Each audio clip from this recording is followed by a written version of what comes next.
Okay, hi Benny. Here is your video. 12 minutes at least. Okay, so we're going to make chicken soup. First up, open the fridge, get some chicken. I'm also going to need from the fridge some greens. These are kale.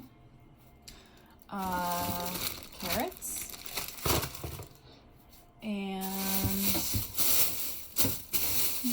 I think that's it for today from the fridge for now. Let me also go ahead and grab some butter and lemon. Okay, I'm gonna need a few lemons, so I'm gonna take another one out. And this is over here, this is ginger root,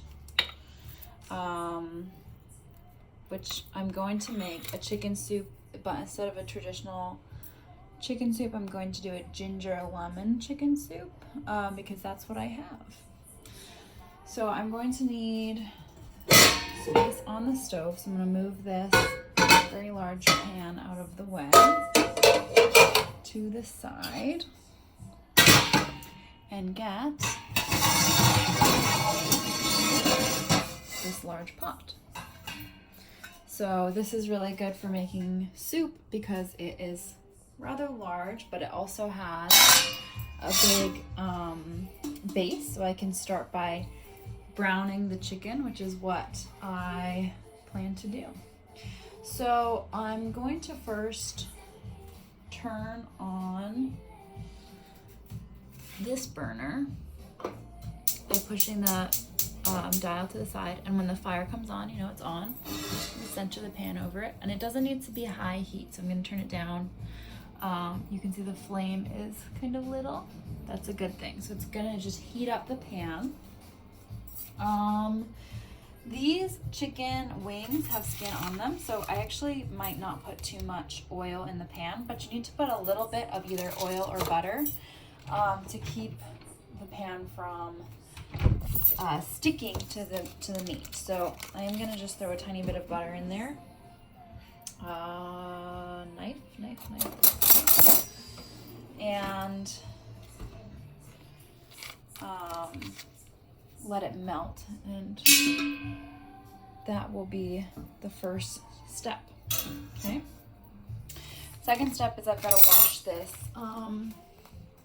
chicken. So move this stuff out of the way in the sink and set my camera over here. Turn the water on. Great. Okay, cooking. So to open this chicken, we have to peel it.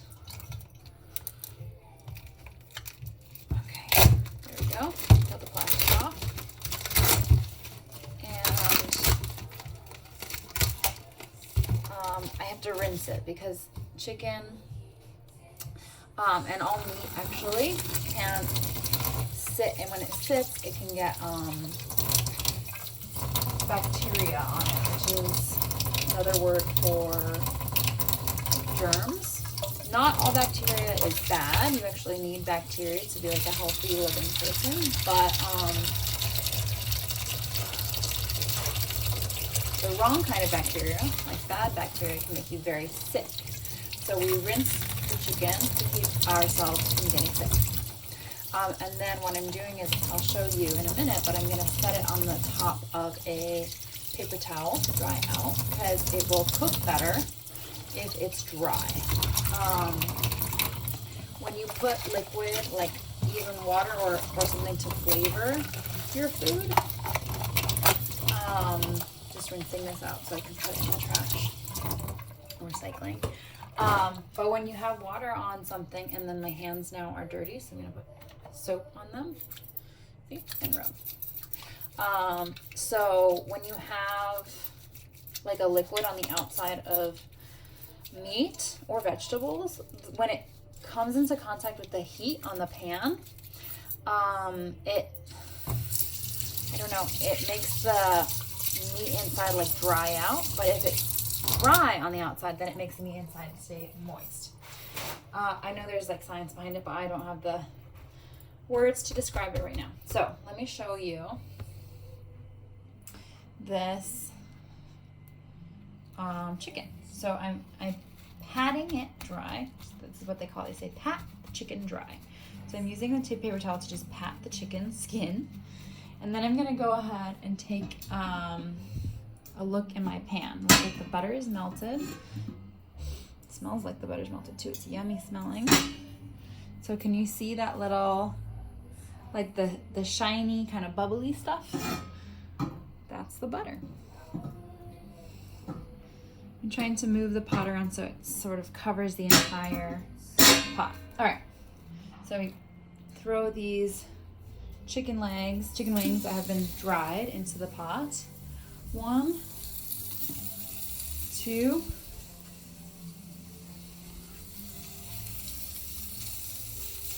3. What's that sound? What do you hear? 4, yep, a sizzle. And then we pat these dry because you can see by looking at them how shiny they are. They're still a little wet. And of course it's not going to get completely dry because the meat itself is kind of naturally wet. And like that. Whoa. One more. So chickens normally have, when they're like alive and they're going bok, bok, bok, bok, bok, bok, bok, they have feathers. Wash my hands again. And whenever you want to eat a chicken, after it's not alive anymore, you have to take the feathers off. So people like the way they do it in farms is they pluck. It's called plucking the feather. So it's like if this is the chicken, they pull the feather 1, 2, 3, all until they get completely, basically free of feathers. So now this sizzling chicken is cooking away. I'm cooking it first for 2 reasons. It's gonna add some flavor, and I want to make sure my chicken is cooked. So first, after I brown it, like in this pan, then I'll add some water and make a broth, and then it will just stay and cook for a long time. But first, we want to make sure that it gets kind of actually cooked through, and it adds some flavor to the broth. So now I'm going to prepare the rest of the ingredients. Are you ready? So I know you were here when I grabbed everything. I also need some supplies here, like a cutting board. That's my cutting board. And a knife. Knife is a fun word. It's a tricky word to spell. Do you have a guess what letter knife starts with? So, the reason I ask is because if you said N, even though that makes sense, you're wrong. So knife is one of those tricky words. It starts with the letter K. So it goes K-N-I-F-E. Even though it sounds like an N, it starts with the letter K. Okay, I'm going to start with the, what was this called again? Do you remember? Ginger. Smells yummy. And let's see, I could do a lot of things, like grate it or make it into small pieces, but I'm actually just going to make it into slices. And when the broth is done, I'm going to strain it out. So I'm almost going to make this broth kind of like you would make tea, which is, you know, I'm going to put the slices in, and I'm going to let the water boil, and then once the flavor is the way I want it, I'll take them out. Okay, if you can hear it, the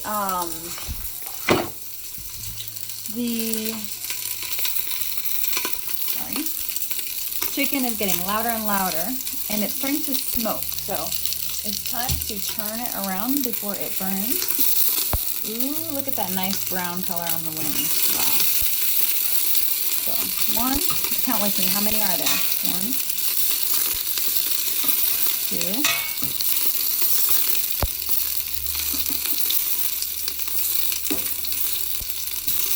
Uh-oh. 3. Yep. Which one is this? 4.